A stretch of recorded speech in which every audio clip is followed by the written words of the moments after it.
My father told me to step aside when he favored his favorite son. He said, "Walk away if you don't like it." I did. He regretted it within weeks. Have you ever had a situation when your intuition tells you something is wrong, but everyone else thinks you're crazy? That was me 3 months ago, sitting across from my father in his massive mahogany office, listening to him discuss family legacy while gently sliding in the most devastating betrayal I'd ever encountered. My name is Jack. I'm 32. For the past 9 years, I've worked with my father at our family business, a mid-size logistics firm he started from the bottom up. It wasn't a flashy empire, but it was stable, consistent clientele, strong contracts, and a dedicated team that had been there since before I understood what shipping manifests were. Dad took pleasure in his firm, and I was happy to be his right-hand man. I started from the bottom, physically lugging boxes, doing graveyard rounds in dilapidated trucks, and answering phones at 2 a.m. when drivers missed checkpoints. Slowly, I gained greater responsibilities. Initially, I managed accounting. Then comes logistical planning. Then came management. For the past 3 years, I've essentially ruled the place: payroll, customer connections, fleet upgrades, you name it. Dad became increasingly absent. Even then, he let me do the talking. During meetings, he'd nod and smile, as if he were seeing the realization of his legacy. I assumed I was the next in line.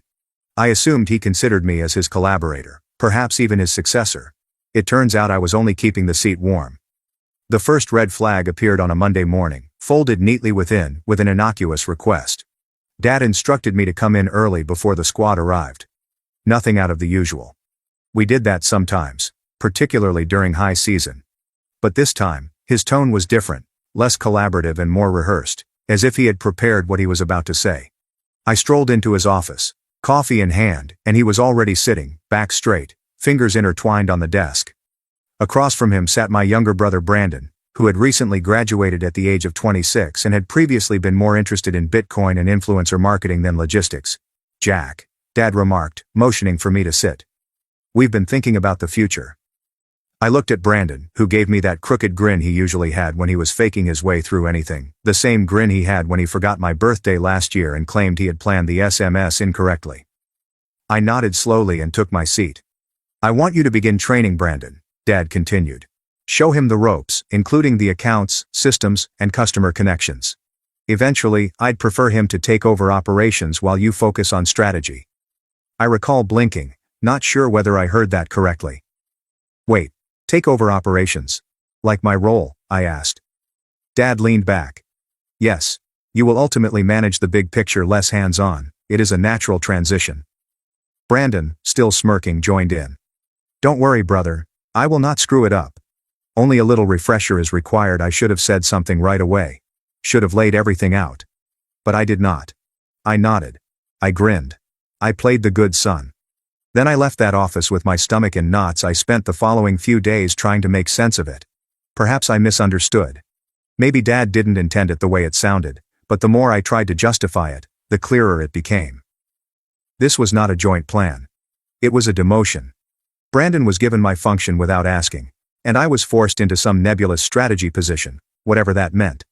Meanwhile, Brandon walked about the office like he owned it, asking interns where we kept the energy drinks and flaunting his new wristwatch as if it were essential to freight management. I was expecting for Dad to explain, to sit me down and say, "Hey Jack, you're still the anchor here. This is just temporary." But the conversation never occurred. Instead, Brandon received a new office. They repainted mine without asking me. I discovered out when I stepped in and almost tripped over a stack of Amazon boxes, including gaming seats and LED lights. My nameplate vanished just like that. I wish I could say that's when I snapped. That I stepped into the boardroom and flipped a table. But I swallowed it. I kept everything operating.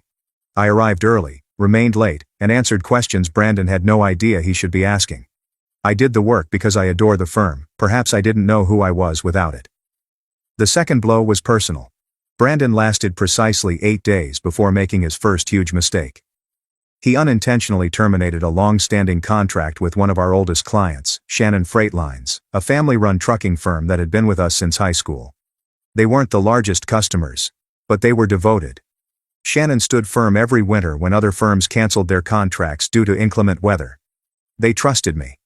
We had handshake arrangements based on mutual respect. Brandon had lost their faith after optimizing their route using a third-party AI scheduler he discovered on a pricey SaaS marketplace, sending their trucks into a storm zone. 2 trucks fell off the road. 1 driver was hospitalized with a fractured leg. Shannon called me outright angry. When I tried to smooth things over, I noticed Brandon had already sent them an email with a GIF. A crazy GIF of a guy shrugging, and I apologize for the words, "We live, and learn." I felt humiliated. I immediately contacted Dad. "Dad, this is horrible." I shouted this while pacing around the lot behind the building. "We could lose Shannon. They work as emergency room drivers." Brandon reacted with a GIF. "Dad, this is a GIF." There was a pause at the other end. Then Dad stated he was learning. "Give him some slack." I laughed. I actually laughed. "You would have had my head if I had done it at the age of 26. "You're not 26, he continued, his voice becoming chilly. "You are 32. You should be able to deal with your brother's inexperience." That was the first time I'd heard it that clearly. This was not about giving Brandon an opportunity. It was about making me carry him. The next week, I saw subtle but purposeful modifications. Reports that I used to evaluate were now submitted to Brandon. Clients I had managed for years were transferred to him. My email access was limited. It was a problem they claimed, and I was conveniently left out of a teleconference with our investors. I had no idea about it until I viewed Brandon's schedule and spotted the meeting title. Quarterly Update with Lead Operator, Lead Operator. That was my title. At lunch one day I approached Dad. We were at a tiny Greek restaurant near the workplace. It was our regular hangout. We had been sharing souvlaki and inside jokes there for years. This time, he was all business. I set down my fork and said, "I need to ask you something. Am I being phased out?" He did not blink. Didn't even seem startled. Not phased out. Just repositioned. That is corporate talk. You mean phased out. Jack, don't be theatrical. You are still part of the vision. Brandon simply provides a new viewpoint. He's young, knows technology, and investors appreciate that. However, he is unfamiliar with the company. He does not respect it. He's playing office like it's a TikTok craze. Dad exhaled and sat back in his chair. You've had your time. Perhaps it's time to stand aside and allow someone else take a shot. The word had. I'd had my fill. Like I was a relic being carted off to the museum, while Brandon pranced around with his neon piano and motivational phrases tacked to his door. I left lunch early. That night, I stayed late at the workplace alone. With the lights turned out and only the buzz of the vending machine, I wandered the floor like a ghost, touching the workstations, the white bars, and the conference room seats, which were still warm from the day's disputes and coffee-fueled brainstorming I'd helped construct it all. My fingerprints were everywhere. Now I felt like a stranger in my own home. The breaking point occurred 3 days later. When I got into the office, I noticed my true staff, the folks I'd hired and trained, huddled around Brandon in the break room. He was giving out cupcakes. He grinned as he introduced the promotion cupcakes. Dad made it official.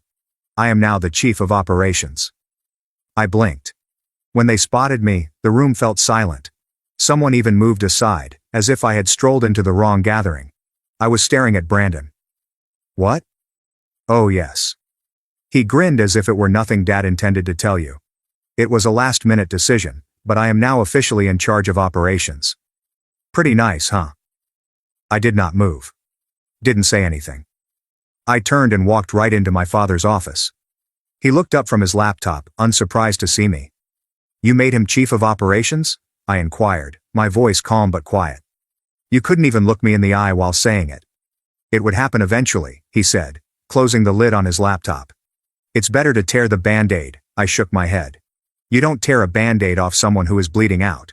You fix them up first. This is a business choice.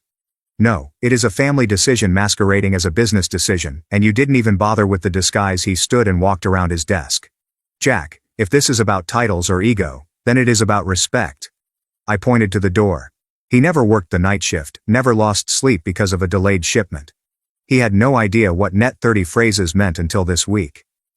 Dad's expression tightened. You're not allowed to dispute my judgments. This is my firm. You work here because I allow you. There it was. Devoid of niceties. 9 years of work, commitment, and sacrifice are reduced to permission and a favor. Then let me make things easy. I added.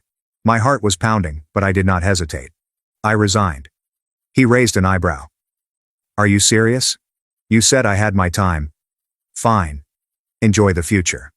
And I left. No dramatic exit. No smashing doors. Just silent. As I went out, bitter air swallowed me. I did not sleep that night. My phone buzzed incessantly. Friends were concerned, as were coworkers. Brandon sent me a meme of a person waving farewell with the phrase, "Don't let the door hit you." I did not answer. I looked at the ceiling till morning, wondering what I'd just done and who I was today.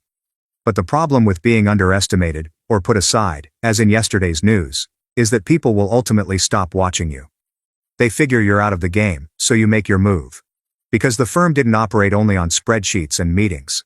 It relied on people, and I understood precisely where the fault points were. The day after I stopped, everything seemed motionless.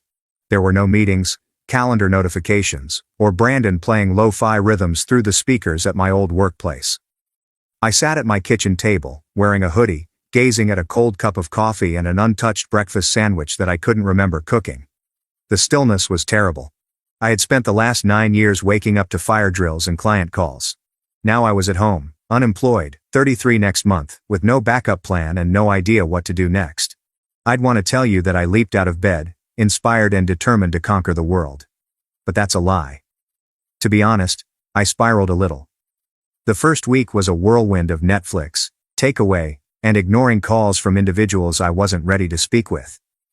My flat, which had previously served as a pit break between 12-hour workdays, began to seem like a jail. I felt restless, furious, and lost. I kept repeating my last talk with my dad. You work here because I allow you. As if all I had done was meaningless, as if I were a glorified intern, whose existence he just tolerated. The toughest aspect was not even the betrayal.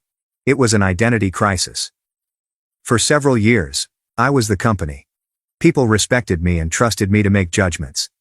Now I was simply a man in sweats, watching repeats of a cookery show I didn't particularly enjoy. The worst thing was that Brandon was probably sitting at my desk with his feet up, behaving as if he'd earned it. But, painfully, slowly, something within me began to alter. Tyler, our head of fleet maintenance, sent the first text. Only 5 words. You did not deserve that, dude. That one message broke something open. Others arrived gradually over the next few days. Sophia from accounting, Olivia from customer service, and even 2 of our younger dispatchers all mentioned similar things. The firm immediately felt different. That things were becoming sloppy. That Brandon had begun outsourcing simple chores that he did not grasp. The morale was dismal. I wasn't sure what to do with the knowledge at first. I was not going to beg to get my job back. But something more was brewing. Something softer than outrage. Something more targeted.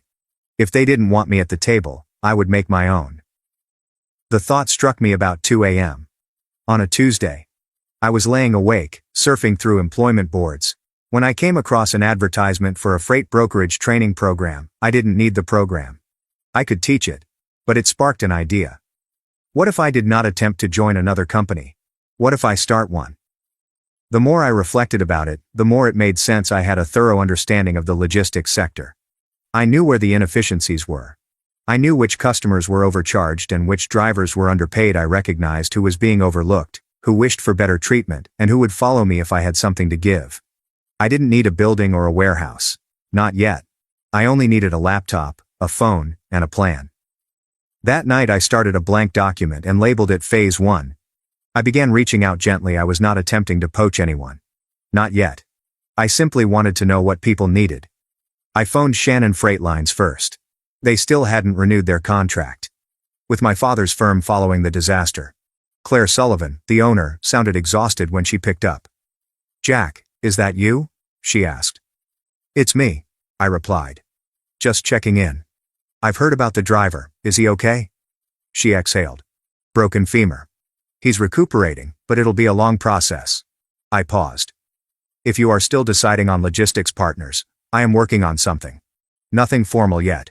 But if I made something better, smaller, and more attentive, would you be interested? There was a prolonged pause.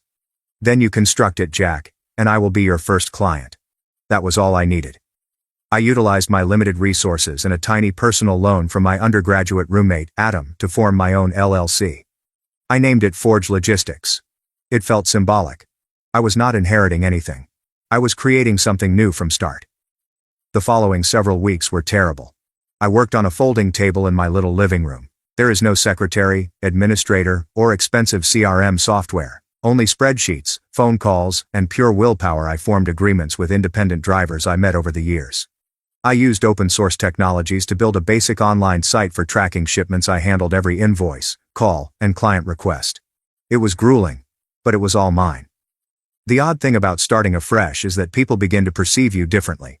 Old colleagues who had previously thought of me as Mr. Reliable began to regard me as an underdog. People enjoy an underdog narrative, especially when they have a common grudge. Within 8 weeks I had 4 clients. Not big contracts, but respectable ones.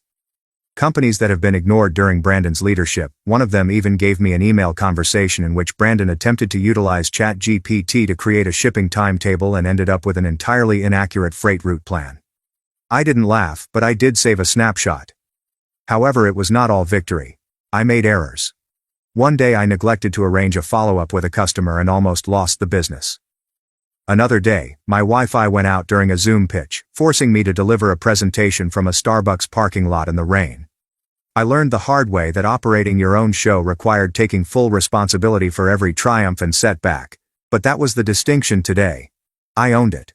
I wasn't a stand-in for a golden youngster with an Instagram addiction. I was the person in the arena. Then came the day when I saw Brandon in public for the first time since my departure.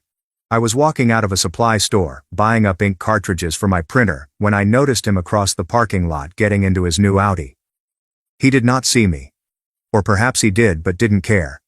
But something about the way he adjusted his fancy sunglasses before starting the engine irritated me.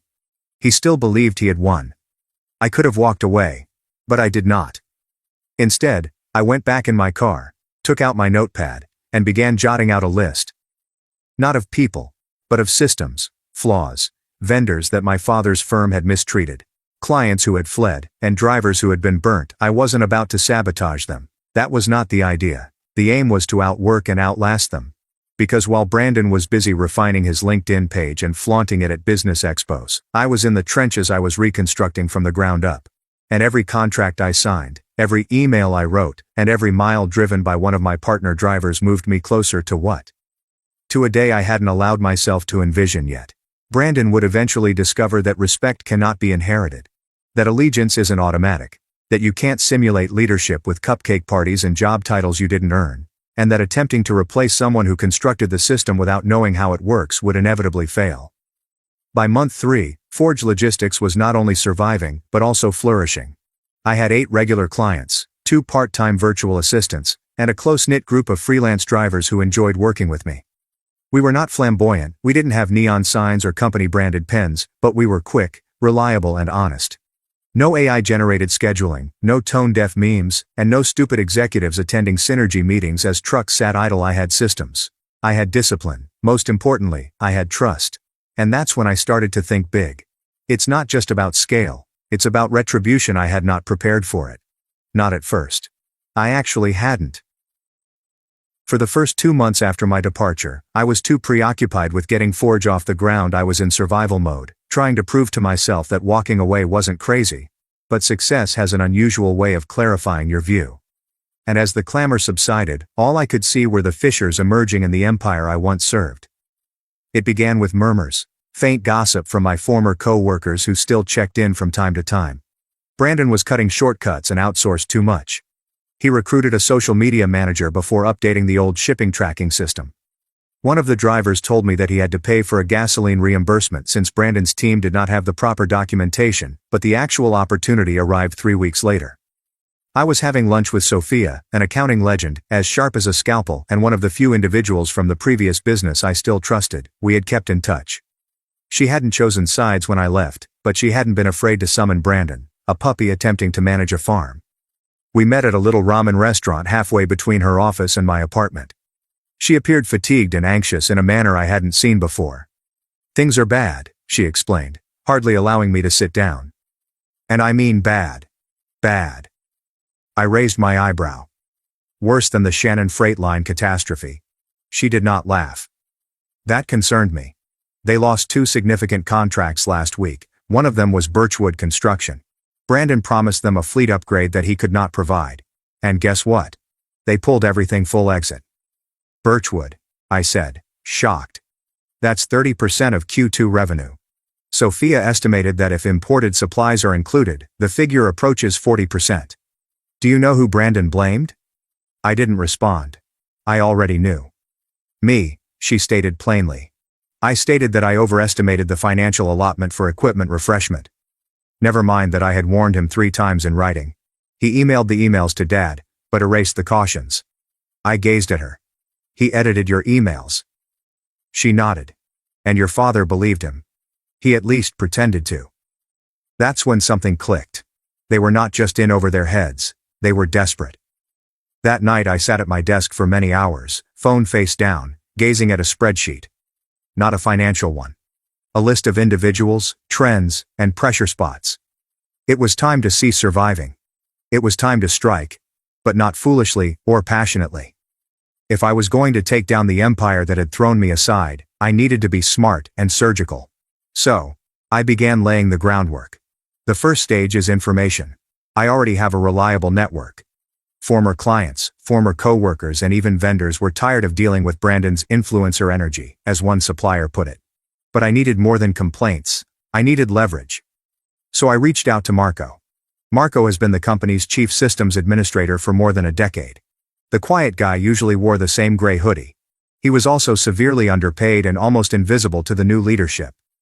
I had always treated him with respect, served him coffee during server downtime. I sat with him through the long nighttime security upgrades. We were not close, yet there was trust. I met him at a dimly lit pub on a Thursday night. The type of establishment where the music is too quiet and the beverages are too powerful. I heard you're doing your own thing now, he remarked, drinking a neat whiskey. I am, I said. And I heard you're dealing with Brandon's tech meltdowns. Marco smirked. The individual believed HTML was a form of cloud storage. We laughed. Then I leaned in. I need help, I said. I'm not asking you to do anything illegal, but if you happen to know about any vulnerabilities in the system or backups of deleted documents or, I don't know, internal audit logs from the last quarter, he poked his head out. Hypothetically, exactly, I said. Hypothetically, he did not say yes. But 3 days later, I received a secure zip file in my mailbox named lunch_me_notes inside.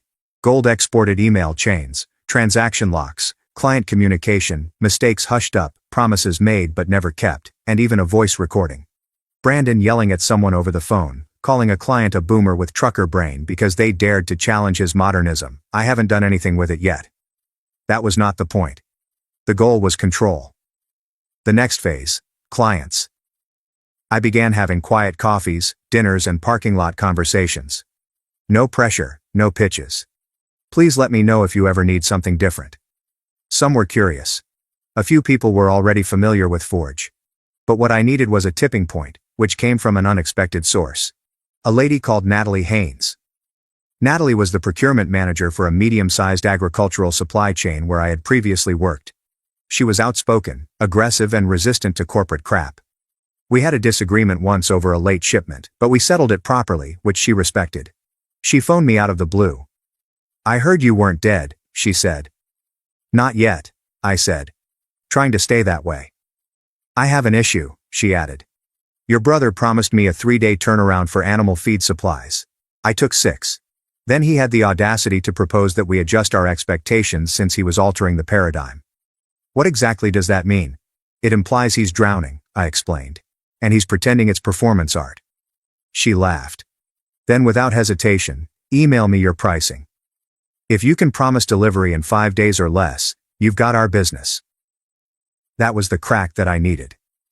I put everything I had into delivering for her, nailing every delivery, sending regular check-ins and personalized updates. Natalie was impressed and had pals.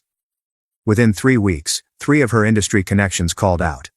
All of them told similar stories. Everyone was eager for something better. Word began to circulate. Brandon did not notice at first. He was too busy posting encouraging quotations on LinkedIn about rising from the ashes and organizing corporate ping-pong games. But Dad noticed. I know this because he called me out of nowhere. Jack, he said, speaking carefully. I hear you are working with several of our clients. They're not your clientele, I explained quietly. They are clients. They go where the service is. There was a pause. You understand this is not a game. You're burning bridges. No, I responded. You did it when you selected a slogan on a sweatshirt above the person who constructed your foundation. He exhaled. I never intended it to be this way. Then you should not have lighted the match. I hung up, then accelerated. I put up a new client portal, recruited another assistant, paid my drivers above market rates, and treated them as partners rather than cogs. The final part of my setup is visibility. I contacted a local business podcast that I was familiar with. They owed me a favor for a guest speaker appearance I made 2 years ago. I presented them a narrative about a son who left his family company to start his own. They loved it. We taped the episode in a single take. I didn't mention any names. I did not disparage anyone. I just told the truth. Loyalty is not always reciprocal. How leadership is earned rather than given. How vision is meaningless without implementation. The program aired the next week. By the following Monday, my inbox had received 70 fresh queries. Brandon's firm experienced its worst quarter in 6 years. But I wasn't finished. Not yet. Because all of this, all of the expansion, planning and leverage, was only the beginning. The big move was about to happen.